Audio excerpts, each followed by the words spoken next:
Picture yourself as a witness on the stand. The judge leans in and asks one question.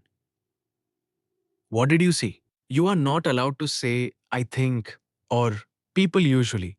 You must answer with one thing only. What actually happened in front of you?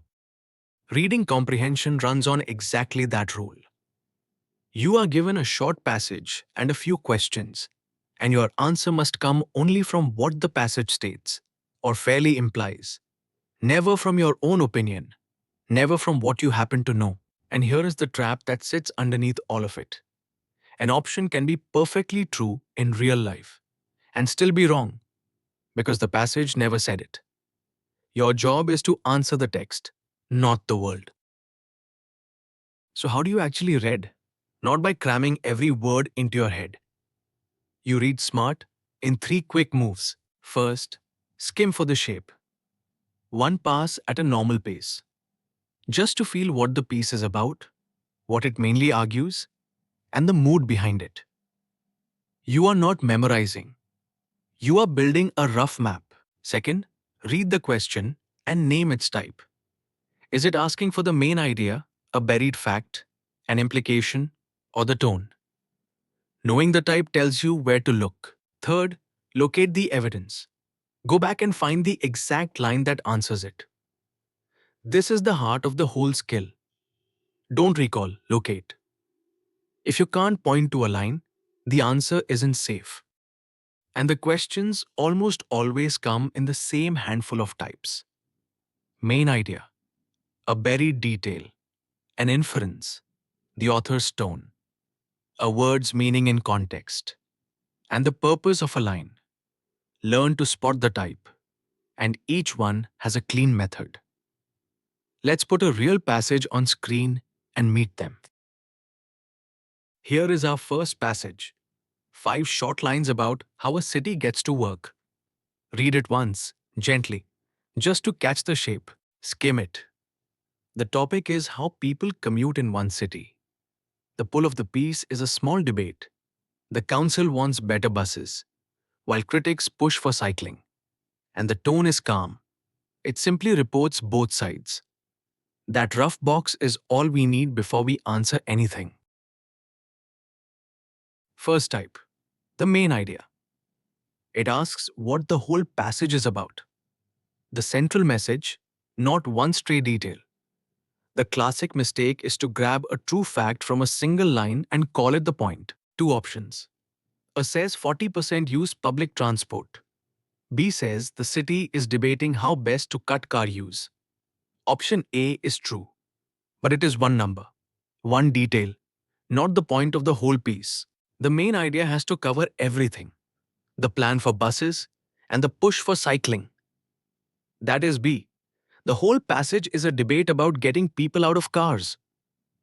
When you want the main idea, ask what stitches every line together, not what one line happens to state.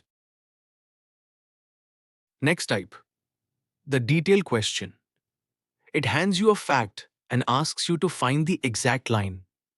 No cleverness, just locate it. How many residents used public transport daily? Locate the line. There it is, a survey of 1,000 residents, and 40% used public transport daily. Everything we need is sitting right on that line. Now the small sum, 40% means 40 per 100, which is 0.4. Multiply that by the 1,000 residents, and you get 400 people. The answer is 400, and every piece of it came straight off that one line. The sharpest type, inference. The answer is not copied word for word. It follows logically from the text. You may combine lines, but you can never step past what the passage supports. Which of these can be inferred? 4 candidates. Let's test each against the text, and only the text. Option A. More people use transit daily than private cars. The passage gives 40% for transit and 35% for cars. 40 is more than 35, so this one is directly supported. Option B. Walking beats cycling. But look, the passage lumps walked or cycled into one group and never splits them. No data, No inference. Rejected. Option C. The council does not care about cyclists. It plans better buses? Yes. But caring nothing for cyclists is far stronger than anything written. Too extreme. Rejected. And option D. Better buses will surely cut car use. The passage only says cycle paths could shift people. Could, not surely. That word certainly is smuggled in. Rejected. So the one clean inference is A. Type 4. Tone. This asks for the author's own stance. Neutral, critical, hopeful. And you read it off their word choice. Over the whole passage, not one line. Is the author neutral, angry, or mocking? Weigh the words. The council plans. Critics say.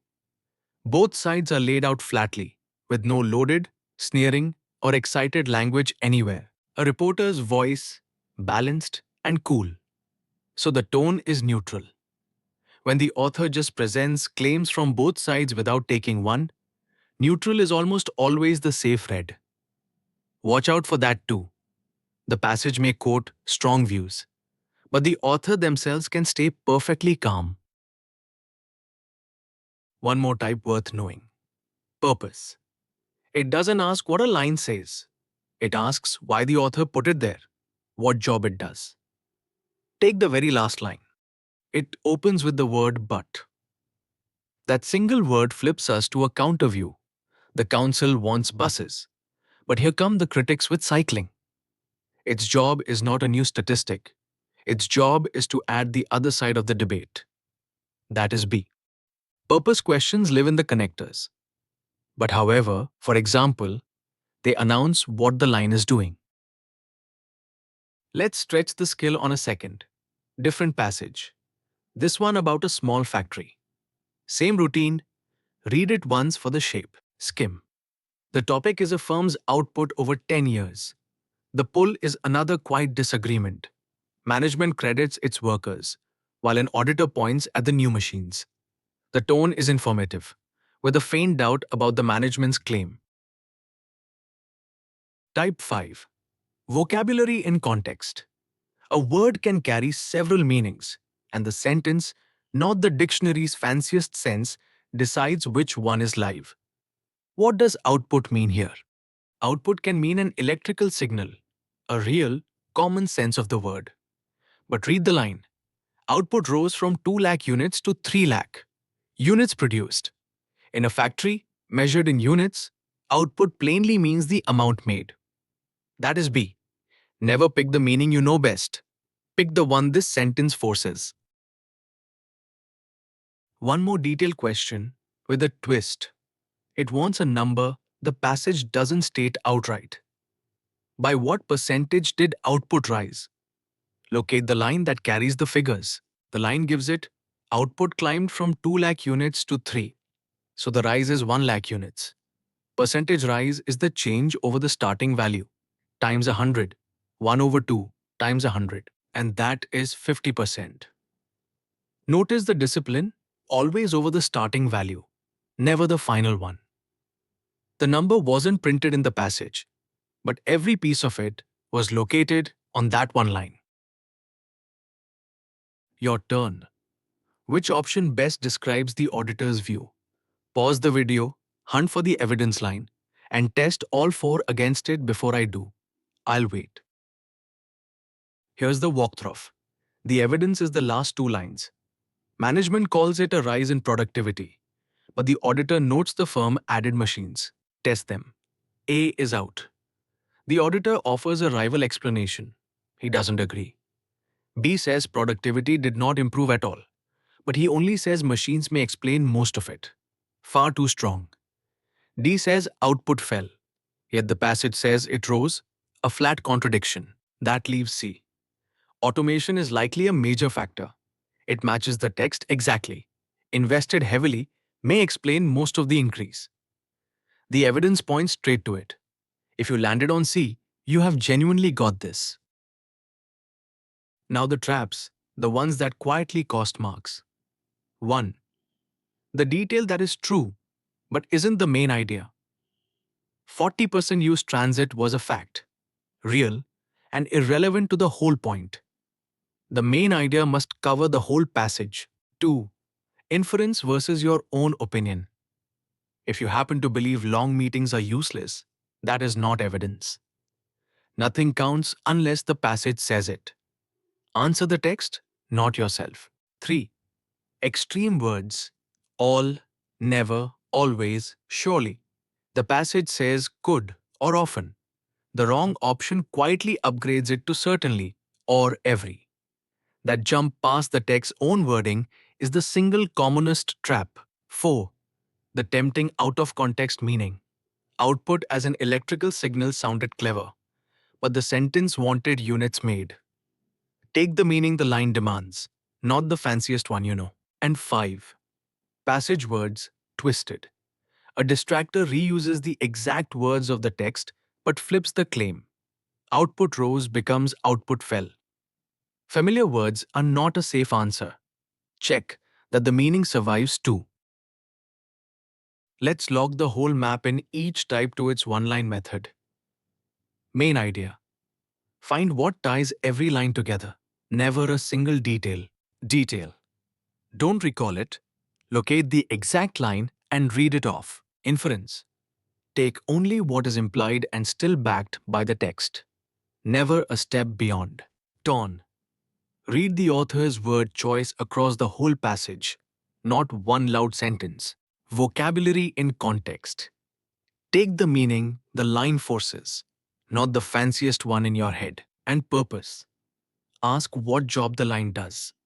The connectors, but, and however usually give it away. Hold these 6.